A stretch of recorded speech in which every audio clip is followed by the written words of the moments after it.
It's the last day of the Offsite. The meetings were productive, the energy was contagious, exactly what the team needed. The CEO pulls you aside to say, "Thank you, this was next level." And you smile because it felt that way to you too. You found the secret to delegating the logistics so you could focus on shaping your team's experience. You used Offsite. They handled the venues, the negotiations, the logistics, and together you created an experience that will move your business forward. Sound too good to be true? It's actually within reach, and it can even save you money. See how at leaderassistant.com/offsite. Hey friends, thanks for tuning in to the Leader Assistant podcast. I'm excited to share another spotlight episode of my friend Diana Brandl's show, Executive Office Insights. Be sure to check out the show notes for more information about her show and today's featured guest. But in the meantime, enjoy this conversation and keep leading well.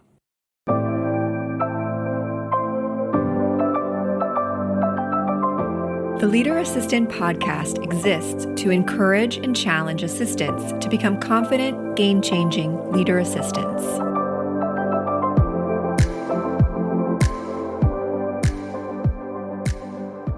Thanks again for tuning in. Check out the show notes for this episode at leaderassistant.com/379.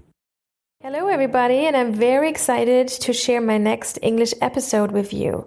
It is an interview I did back in December 2019 when I was over in the UK. I was speaking at a conference in London, and London is not only one of my favorite cities in the world, it is also a wonderful place where I meet friends and members of my community. So I always try to make extra room in my agenda when I'm over. And one of those people who's always on this list of meeting is Paula Moio. Paula is currently working as an executive assistant for the CEO and managing director of Time Family Office in London. She has a long history working for the BBC, and she calls herself a self-made, future-focused professional who truly embraces passion, advocating for a change of perceptions and the recognition of the PA/EA role. She's a gifted mentor. She's an award-winning assistant, and she has a lot of stories she's going to share with us in the interview. And what I enjoyed so much is the fact that I did not only get to interview Paula, she also invited her executive Louis to the conversation.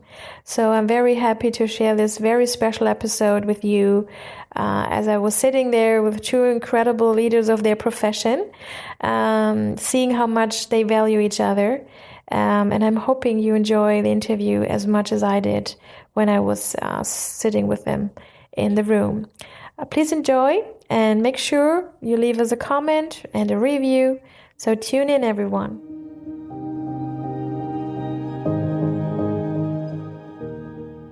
So here we are, Paula and I. Good morning.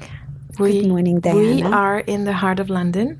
I'm actually sitting in Paula's office. I've heard a lot about it, and now I'm here with her. It's wonderful to see her in action, and I'm very happy that she really has time for me today to meet in this pre-Christmas time. Absolutely. In London. Good present. Thank you. So who's Paula Moio? Wow. Who's that Paula? Is a question.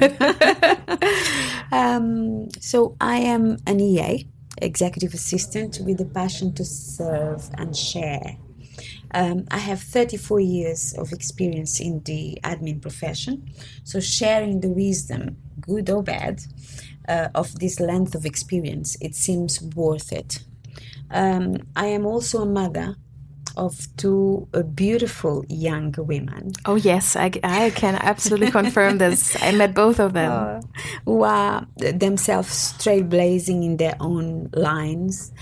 And as an individual, I would like to believe that I thrive on principles of integrity and excellence, but not perfection, because that's what makes me a human being, and I'm okay with that. Very good. So you are Angolan by birth and heart. And tell me about the love of your mother country. Angola is as we say it, as we Angolans say it, Angola is in my heart. And I believe that every emigrant has its own country in their hearts. But I never left Angola because I wanted. I left Angola because I had to. I had two babies. Then they were 9 months old. They were twins, my girls, and I needed a safer and more stable country to raise them. But it was very hard for me to leave my country. I left. You need to know, I left my country with 7 cars behind me, taking me to the airport. Wow. Friends and family. And it was very hard Yes. to leave them. When I moved into England, I wrote about this. Saturdays were very difficult because it was when we had the family and friends. We spent time together. And I would not acknowledge a Saturday. And when I did, I would cry and weep because I missed all of it. So Angola is something that is there in my heart. And 3 years ago, I had the opportunity to go back and give back and paying it forward. And I tell you, Diana, I did not blink. I was at my busiest time professionally. Yeah. I did not blink, and I took it as an opportunity to exactly make the connection, and I'm still doing it now.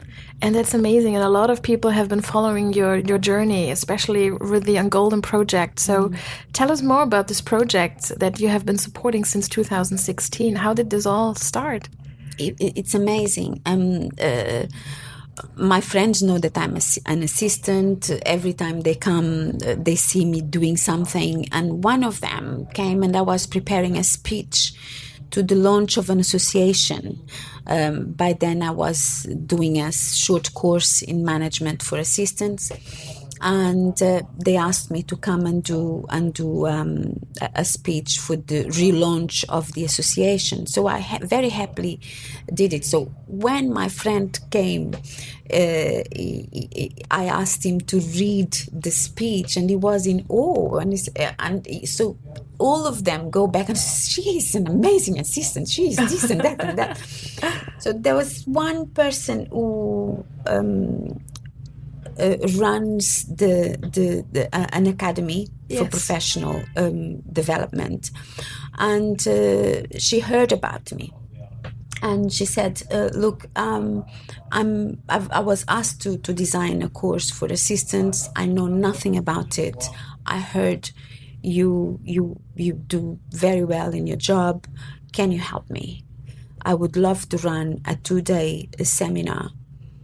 And could you help us?" And I said, "Look, I've just started a new job. Yes. After 15 years. I mean, this is the timing couldn't be, It all came together, huh? Absolutely. I said, I need 3 months to think about the idea, to conceive it in my head. Right. And if it goes well in my head, I'm sure I will be able to perform it." Right. This was March 2016. And in June, I sat down, I wrote the program, sent it to her, and I said, "Are you happy with this? What do you think?" And not only the program, I did the proposal as well, and why we were doing it. But I think it's all to do with the community service that we all do. You do, I do, Lucy does. I mean, everyone does. Exactly. In our own corners. And of course, we absorb a lot from each other. It's true. Yes?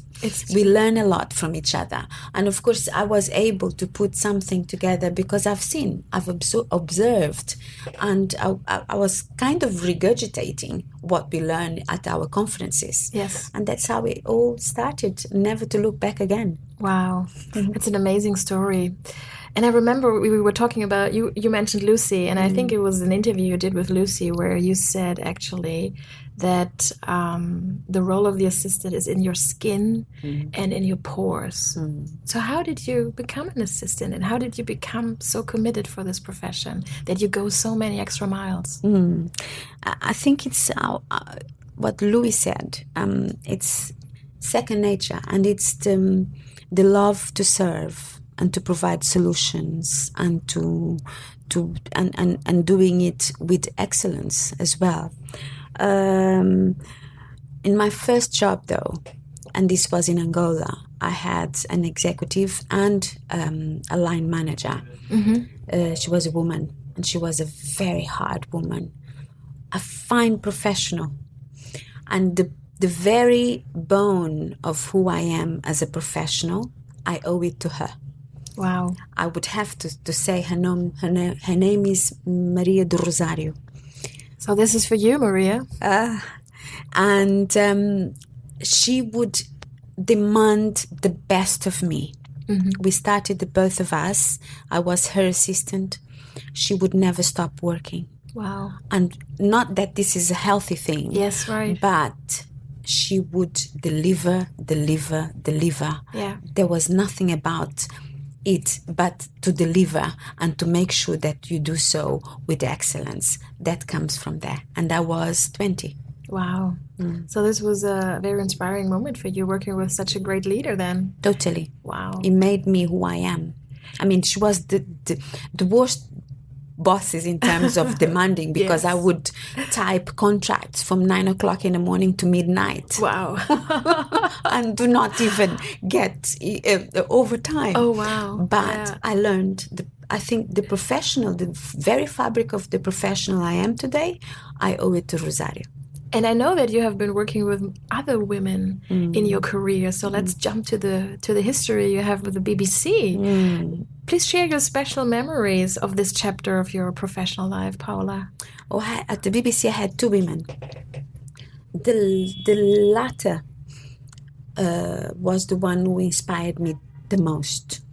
She was a leader in her own right, a fine journalist, and a human being above all, you know. And I think she led us during a very scary moments for the journalists, which was when one of our colleagues was abducted by the Palestinian Army of Islam, Alan Johnston, and he was kept captive for 114 days. Wow. And she led us, and also, of course, the BBC, into 100, I think for a month, we would stay at lunchtime out protesting for him to be freed. It was scary, but he actually brought us together as colleagues and employees, and as a journalist, the human rights and all of that. And it actually gave you a sense of belonging as well. So that was one of my most defining moment at the BBC. There was also, under her leadership, in 2008, we received 8, not just 1, 8 awards, Sony Awards. Wow. Which is 8, which is I think it's the Oscars of the journalism. Yes. And so we got 3 gold, we got 3 silver, and 2 bronze. And So that was a huge party going on at the BBC. Totally. And that shows the finesse of her leadership, Oh, yes. I think. That's it. And I know you're still in touch with her, right? Yes, actually, we were just arranging a date for Christmas dinner, and we're going next week. Very nice. Please give her my regards. I will. And it's wonderful that you mention her. Yes, absolutely. I could not do it. So when we hear so much about all the wonderful projects in your life, how do you manage all of that? You are a committed mother. You are a great networker. You are a supporter on social media. So where is your work-life balance at the moment?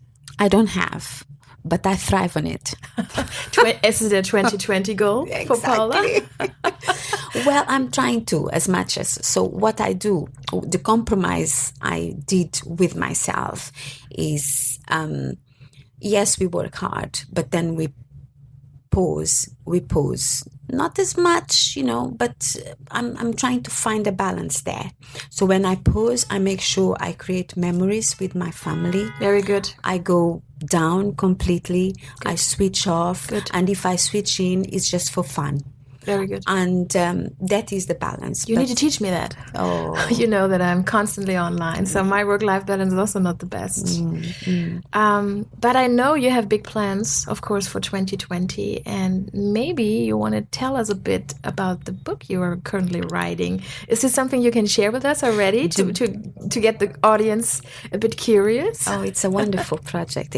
You know, I'm a firm believer that when you speak to the universe gives it back to you somehow. Yes. So in my last 3 months in 2018, I was thinking I want to go back to writing, but writing more and write. I love writing. It's just finding the headspace to do it. You know, you need to have that kind of space. And January, I get a phone call from Marcela Brito saying that she's working in a project with 3 other women, and it's a project of 5. It's to write about the interculturality in our profession, how intercultural are we, how adaptable are we in a different environment, and putting ourselves in other people's shoes. Yes. And this was, let me make a note here, this was a year that I took off the Angolan seminar to rest and to create space and to write and to kind of make a strategy about the Angolan project and whatnot. No. Of course, I get it was on your schedule. right back in. Oh, Bowie. And this is the book. The book will launch hopefully in the first semester of 2020. Okay. Is there a title already? We're trying to find a good title. Good. We've got 2 options. I think it's heading towards one. I'm not going to tell you now, but it's about being intercultural. Very good. A multicultural mindset, and making it abroad. So it's the story of 5 women. Let's give them a shout out. You mentioned Marcela already. Marcela Brito, Brito, Simone, it's Claudia, and it's Natalie and myself. Fantastic. So 5 of us. Hi to everyone out there. Hello. I'm sure you're going to hear the podcast. So big applause already to you, amazing women out there. Absolutely. And they are. So Simone is in Chile. Claudia is in Japan. Natalie is in Madrid. I am in the UK. And Marcela is in Brazil. The particularity with Marcela is that she is not an immigrant. Yeah. Okay. We all are. Yes. And we're all talking about our experiences of being in another country, the adjustment, the adapting to a different culture. And it's more not on the technical side of the profession, but on the human side. Oh, yes. The challenges, the adversities, and how we all made sense in the end, because we all 5 successful women. You are, and you can be proud of that. Thank you. And being proud means also, to me, sending you once again congratulations on winning the We Are the City Rising Star Award this year. Wow. So what is that all about? Oh my God. And how important is this award for you and your work? Well, it is important. We Are the City, it's an award given to women that trailblaze in their own field. Yes. It's this year we had 17 industries being awarded, different categories, and my category was the EA and PA, alongside with 4 other women. You get 10 shortlisted and then reduced to 5 winners.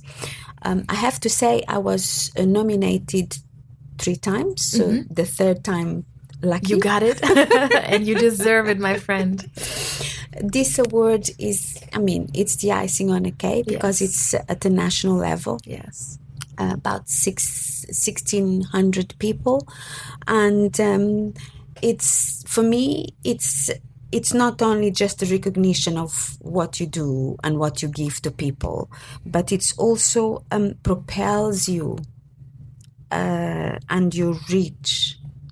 And it also gives you the responsibility to do more, actually. Yes. It's not just getting an award. It's the getting an award and do something. And one of the things that I actually pledged, because when they asked for further information on awards, they asked me, if you win, what do you want to do? What is it? What does that mean for you? And I said I would actually pledge to work on diversity and inclusion. Oh, that's a fantastic in our topic. profession. That is a wonderful topic. Because I don't think that our profession is representative of the very fabric that Britain represents, which is multicultural.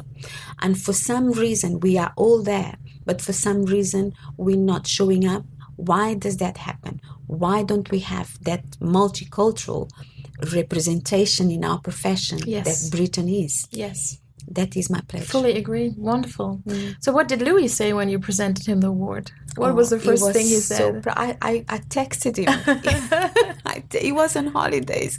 And I texted him saying, I got it. And he was proud. He was so proud, yes. And we are all proud of you because you're a fantastic ambassador. You're always there for people. Thank you. I value our friendship a lot. And I thank you so much for this time, welcoming me here in the privacy of your office. And I remember when I came, I'm getting emotional now a bit. So when I approached you with this idea, and you said, yes, of course, we do that. And guess what, Diana? It's not only me. I'm gonna ask my manager if he wants to join us for this podcast. Yes. And this made it even more attractive, of course, for the audience out there, because it shows a true partnership. And I've seen that, how you were sitting together, how you were interacting together. And this is really wonderful to see, because it shows that there's so much out there for us assistants when we have the right leaders next to each other. Absolutely. They help us grow, and they help us to deep dive into new fields. Yes. And it's a privilege doing this today with you. And I thank you so much once again for having me.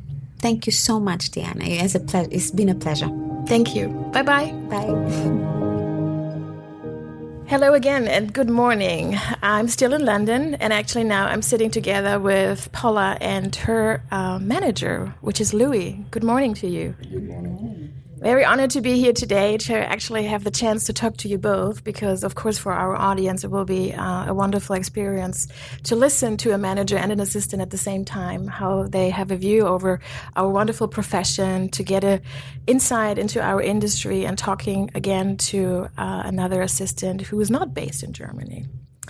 So welcome once again. I would love to raise my first question to both of you. After working for nearly 5 years together now, can you say that there's a certain routine in your working relationship? Maybe Paula, you want to start? It's 4 years, actually. It's going to be 4 years in January. And there's no routine about my work relationship with Louis, who is my chairman. And it's a wonderful thing. Right now, we're kind of settling, into ways of working together. It's almost the synergy bit that we are we know now how the other one works, and the expectations, we're managing the expectations now. And it's I think it's working well for me. It was a shock for me to start working with a millennial. My boss runs in adrenaline. And I thought I was very busy in my previous job. I did not have a clue what busy was. Oh, yeah. I've been working with millennials too. And it was an interesting experience for me as well. When I came actually from a very traditional business. And then I jumped in the world of working for a startup company in Berlin. And the first weeks were... I thought I have to leave this job, but it was so refreshing on the other side. So I totally understand what you mean. And I've never been busier in my life than in this role. Yes, so yes. I can totally rely. Yes, absolutely. And the hardest thing for me was Louis comes from a different culture. In principle, we should have the same culture, being Portuguese rooted, but we don't. I live in London for 24 years, and Louis has just arrived to this country. So we have different cultures, different approaches to work, and that was the adjustment. And also fitting in or filling in the shoes of his assistant, he has an assistant in Brazil. He has different assistants. 4 assistants. Wow. Luis is signing, and so it's filling in. He's expecting to a certain standard. I have a different standard. How do I fit in? How do I navigate those intricacies? You see, but I think it's working well. I think we both, with the wisdom and the willing to make it happen, because after all, we provide a service to a family. Yes. You know, this is a family office, and therefore there's this will to serve and to present solutions and to present excellence, and therefore this is our ultimate goal, both of us. Yes. Do you want to add something, Louis? What do you value the most about Paula's work? I think what Paula said, she's totally right. It's always a challenge when you have different cultures and habits and all those kind of things. But one of the most important qualities in Paula is to be flexible, and also she's really resilient, and she knows first to listen, then try to see how her skills, her talents can be improved in order to fulfill all her responsibilities. Mm-hmm. So it's not always, let's say, black or white or path, that's it. No, it's fluid. Every day is a different day. We don't have, thank God, routine. To be honest, I avoid routines. I don't like it, to be honest. The thing is, how can we adapt ourselves, even myself, to her way to do things and her way to understand how our things should be done. So it's, to be honest, on a daily basis, every day we try to improve as much as possible. But one of the most important things, bear in mind, is to be transparent, have an open dialogue, in order to say something or to listen something, and always trying to respect all differences or anything. Right. So one of the key things for a good relation with the EA, PA, call it whatever you want, with the director, the manager, whatever you call it, is dialogue. Yes. Open and transparent relation. Otherwise, it will never work. Because from both sides. Yeah. Because sometimes my side could be acting somehow with adrenaline and speeding and blah blah blah, and without understanding or putting the shoes of the other side. Then after some period, the relation is terrible, and you don't know why. Yeah. And in the same time, the other side must be clear enough to say, sorry, it's not working. Mm-hmm. I can't understand. I need more information, and so and so. So the dialogue, the clear understand, is one of the key things. By the way, in all relations, could be friends, could be husband, could be parents, could be anything. Open relation. Yeah. Talking about dialogue, how often do you have a touch base? Quite often, believe me. Yeah. No, really. And you travel a lot, so you do you actually take a phone call? Or do you prefer any other communication channel with Paula? Could be WhatsApp, could be fire, could be video, could be good shouting, with a fire sometimes. It could be anything. Very good. Well, we often talk in our profession about assistants being leaders, and some assistants still have a hard time taking ownership regarding, am I a leader? My manager is a leader. How can I be a leader as an assistant? But what would you say? Can assistants be leaders, Louis? They must be leaders, otherwise it doesn't work. Yeah. One of the key things on my side is to delegate properly things. But to delegate, you must have a good to rely on. Mm-hmm. You must give all the tools to this person to be able to perform whatever she must do. For example, Paula has the full powers to manage my account. Mm-hmm. Of course, it's the personal account, it's not the investment account. But then she, in a good way, she has all the liberty to manage, to withdraw, to pay, whatever. Yes. So, which is, come on, a big thing. Yes, it is. You know. So this is thanks to her, not to me, to be honest. Yes, thanks to her. Sorry, I was absolutely gobsmacked when the bank manager writes an email. So this will give Paula all the powers. Yeah. Mm-hmm. And he said, absolutely. I'm thinking, oh my goodness. It took me a week. I had to settle for a week and then sent him a one-line and say thank you for the trust, because it's all about trust, isn't it? It is. That's the point. Yes. But if you wanted to give the position as a leader, as you were saying, to anyone, you must give the proper tools. Yes. So I'll give you a small example which are the responsibilities of someone like Paula. So if I want her to perform, to pay this, how she will do it? Yes. She can't come to me each time. Doesn't work. Doesn't make any sense. Yes. Because I'm doing my stuff and I have my duties, and so one of the principles, the key things is to you can rely, you can trust, give the proper tools, let the people work. Right. So you give the proper instructions.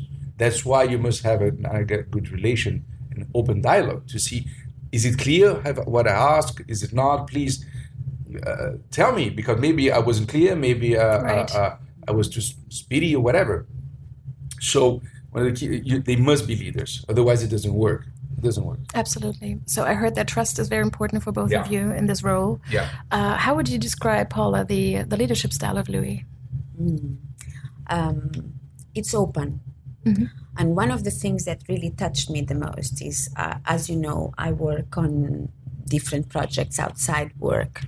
And Louis came to me and said, do you know why do I support in everything that you do after work on your projects? Yes. Because I take time off work to do that. And it's quite stressful because it's 2 jobs or 3 sometimes at the same time. And he said, because I like to work with the person that is motivated, and I can see that does that to you, and you thrive. That's fantastic. Yes, so long as it doesn't overlap absolutely the work that you do here, I will always support you. So that for me is leadership at its best. It's him expecting the best of me here, which he does. I believe me, he knows everything. Even if I forget, he will not. I never had a boss like that. Yeah. And he knows. And sometimes he's saying, oh, I don't know. And I know that he actually knows. He's just trying to make me feel good about certain things. And he is absolutely clear about his instructions. He's absolutely clear about what he wants. The excellence of service that we provide here, not just for him, but for the family that we serve.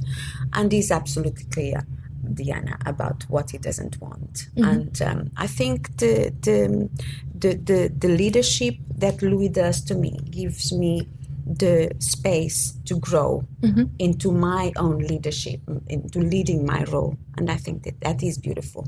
It is. One of the things that I learned from my experience, let's say, because I'm only 39 years old, but I started when I was 18, 19 years old to work, was to be surrounded by good people, people you can rely, people where you can share good or bad things. That's life. Right. And also that you must give the tools and to explore, in the good sense, the talents of each one. Yes. We all have a talent. Yes. Could be for anything. Yes.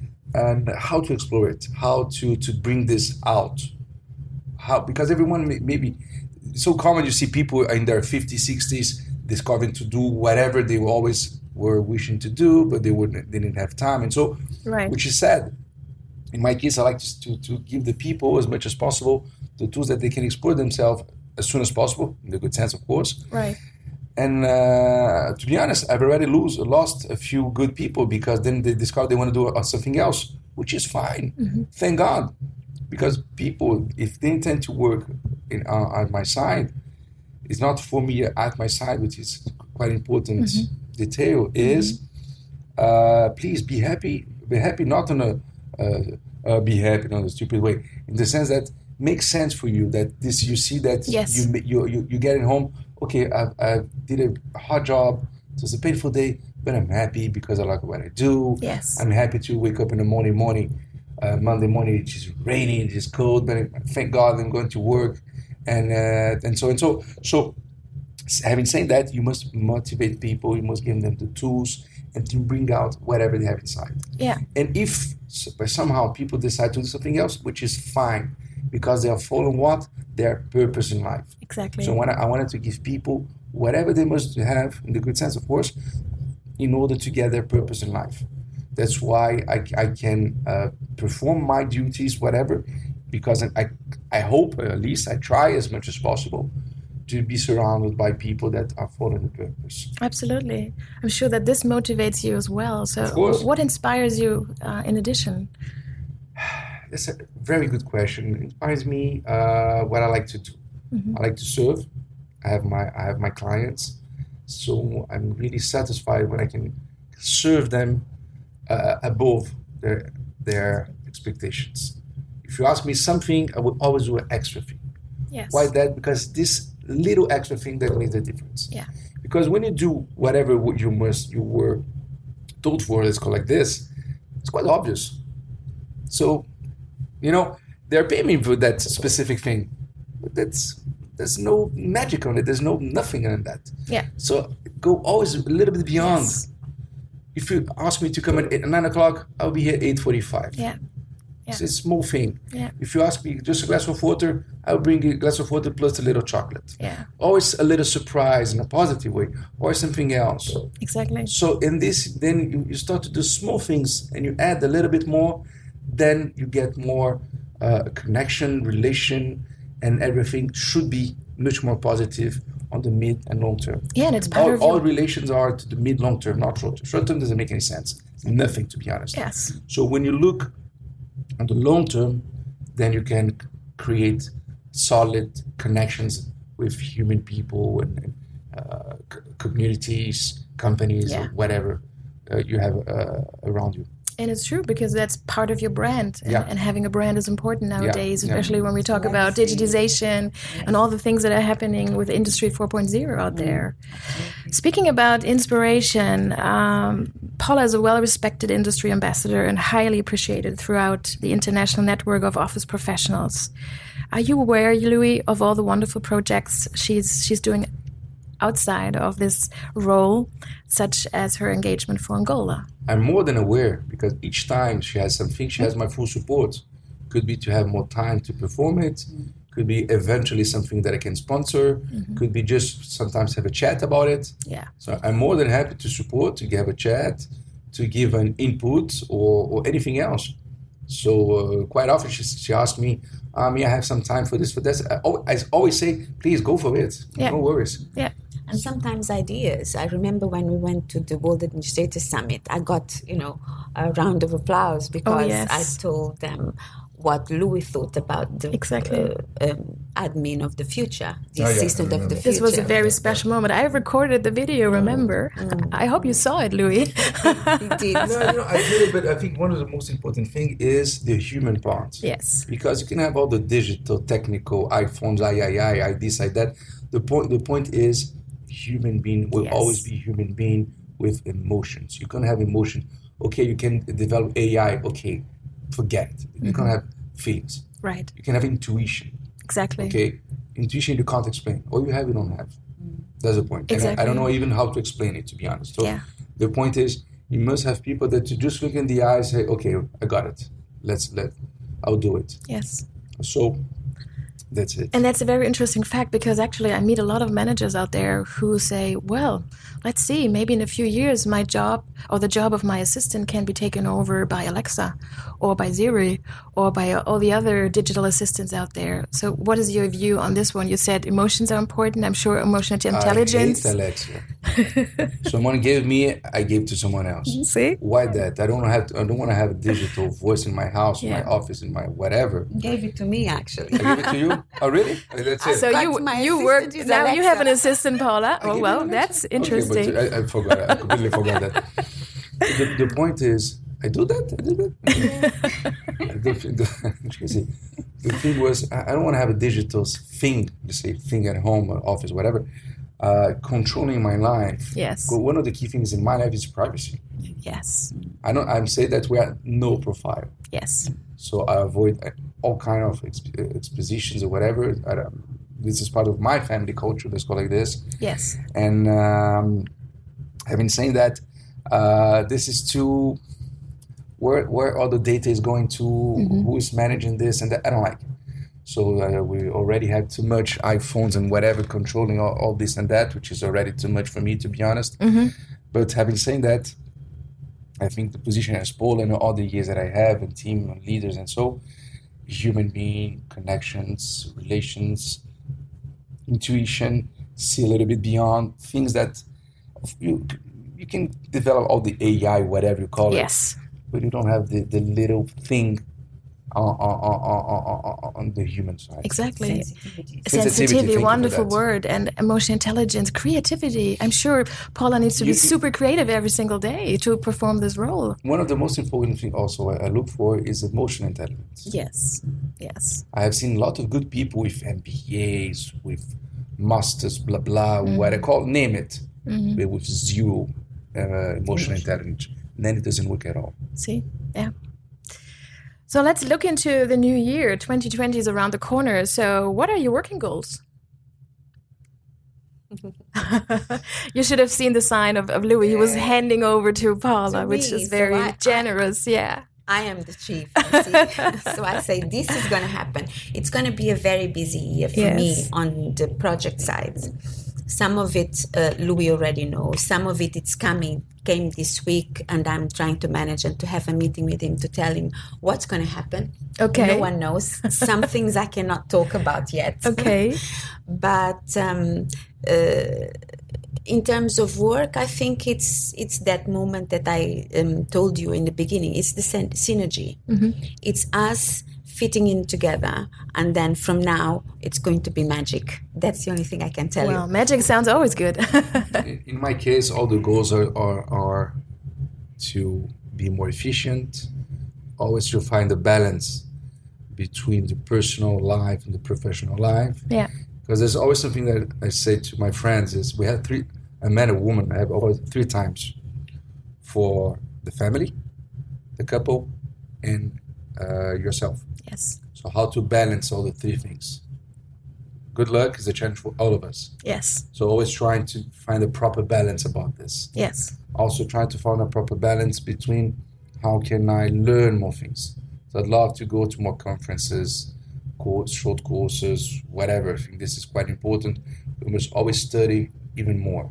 So to read more, to listen more, right. to get more information. And I have my filters and I make my own analysis. Yes. So one of the key things I think in life is to be a good listener.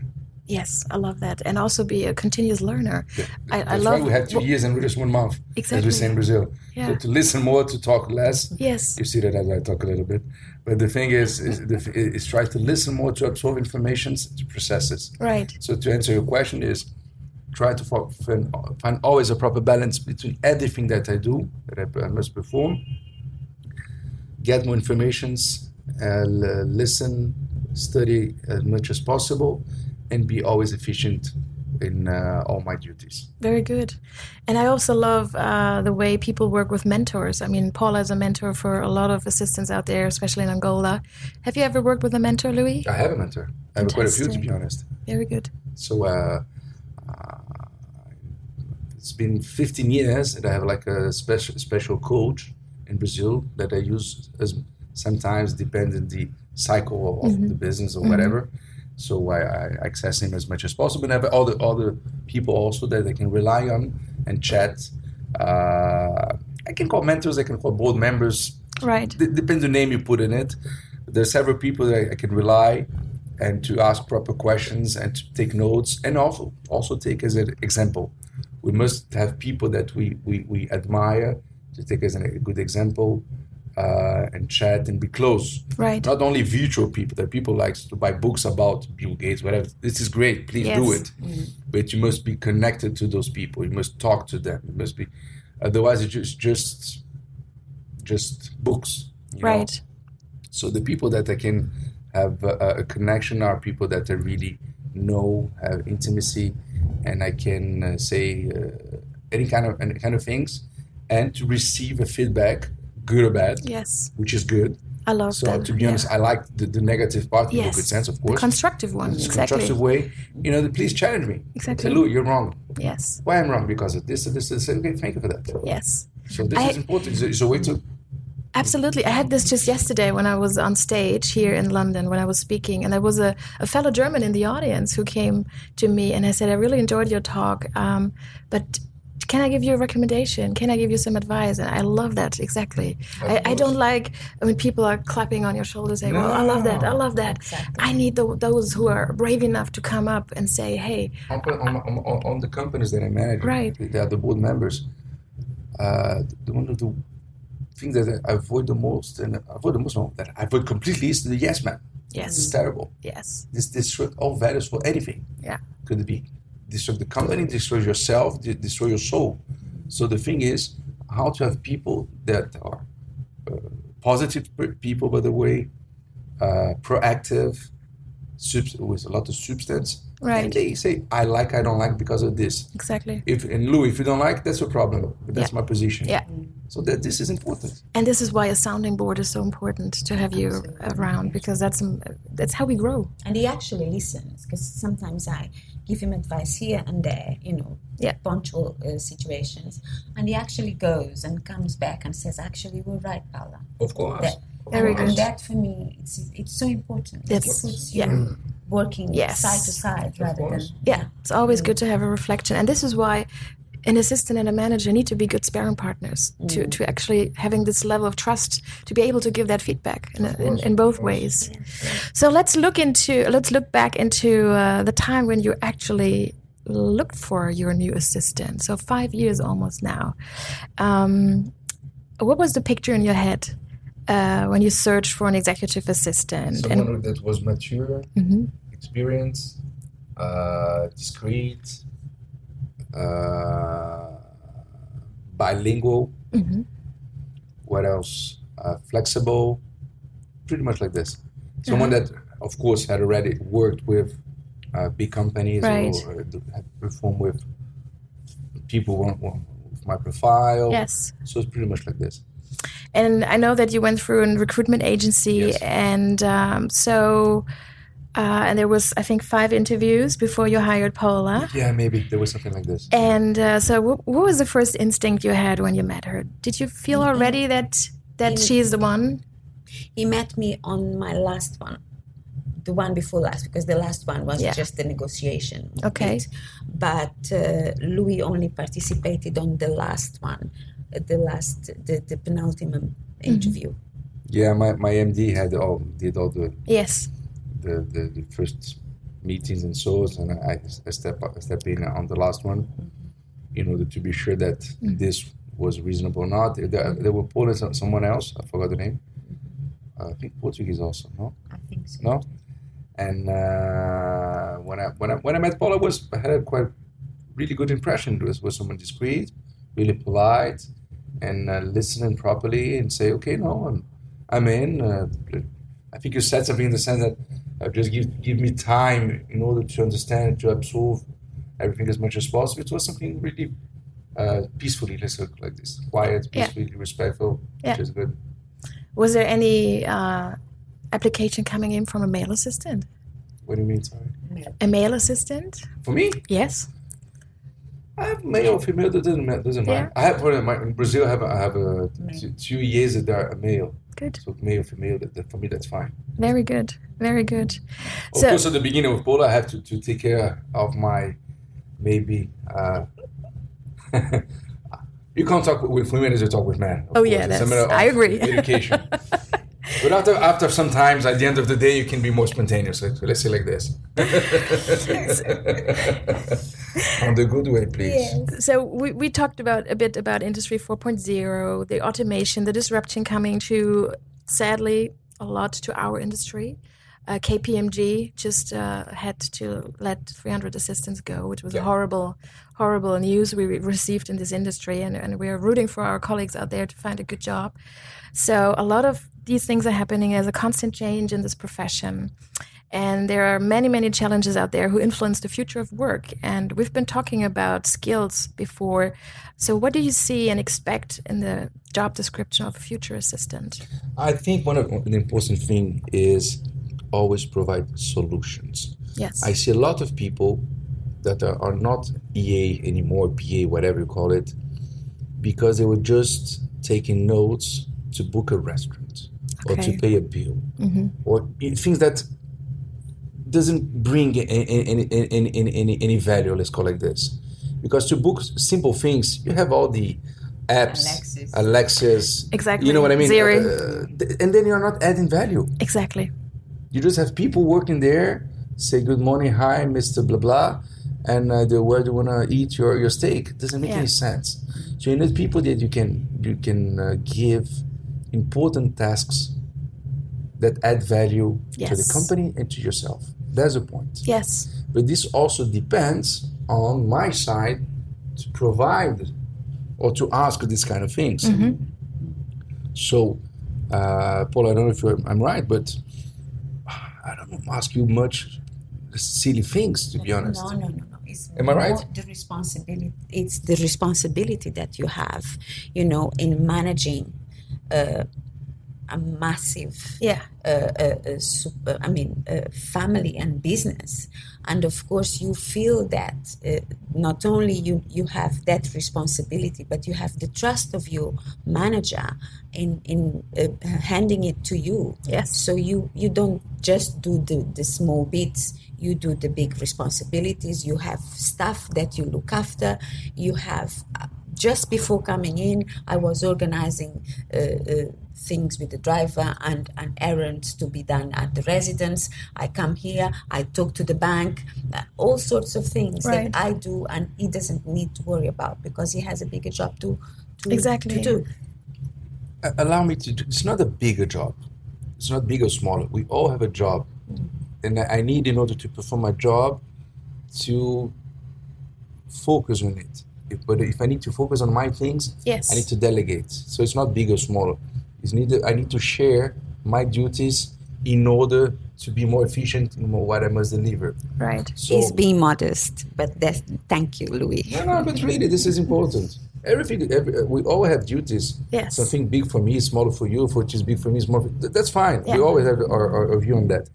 The thing is, and to get back to your question, is the EAs, PAs, whatever, must perform something that add value. Yes. Not things that are, to be honest, Exactly.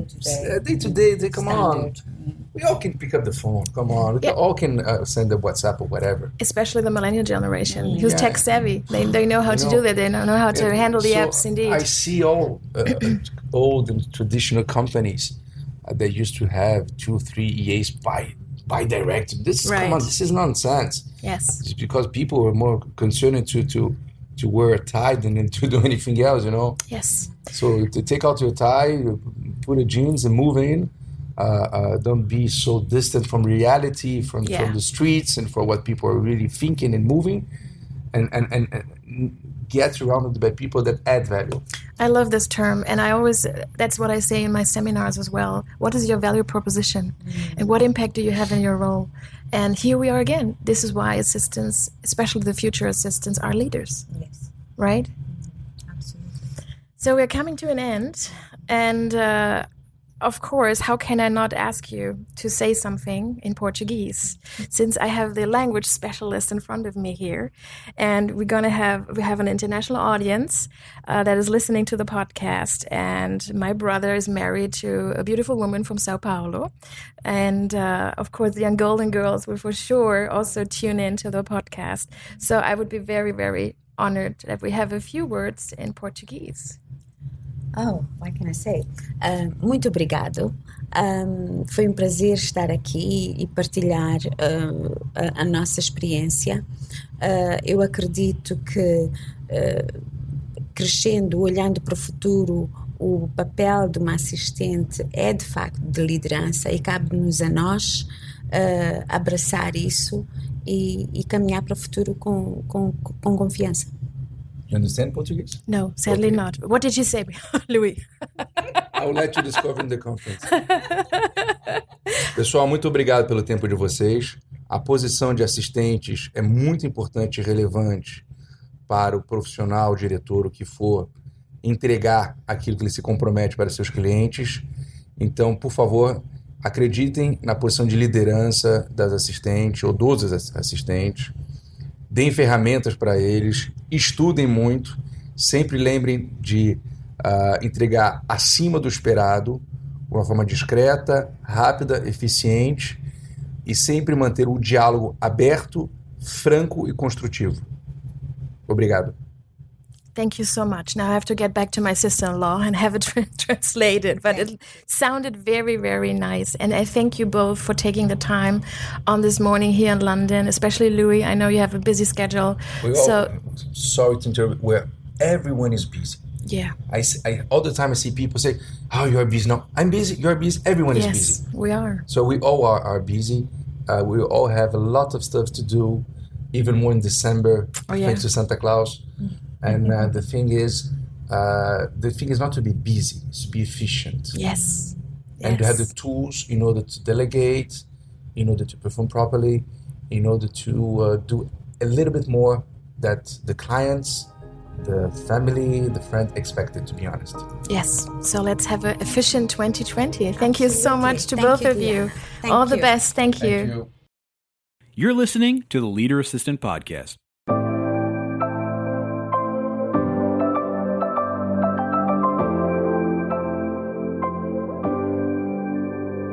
Please review on Apple Podcasts.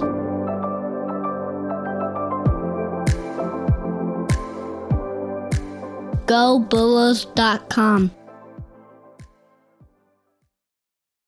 The Leader Assistant Academy is an AI-powered, on-demand professional development resource. It's for growth-minded executive assistants and administrative professionals just like you. When you enroll in the Academy, you get access to the Leader Assistant course plus streaming access to the audiobook. The course includes video lessons for each chapter of the Leader Assistant book, as well as the entirety of the Leader Assistant workbook study and discussion guide. Additionally, you get access to my exclusive Academy newsletter where I share thoughts on the state of the administrative profession, behind the scenes of my business, and sneak peeks at upcoming projects. Your enrollment also includes a one-on-one 25-minute coaching session with yours truly. But my favorite part of the Academy is the AI agent, which I've named ACE. ACE is the only AI agent on Earth trained on the Leader Assistant book, workbook, course, and Academy newsletter. So if you need guidance at 2 a.m. on a Thursday because you have a big meeting coming up with your executive and you want to ask for help, you can log on to the Academy, interact with ACE, and this AI agent will help you along your journey, guiding you to specific resources that are actually helpful in that moment. To find out more and enroll in the Leader Assistant Academy, visit leaderassistant.com/academy.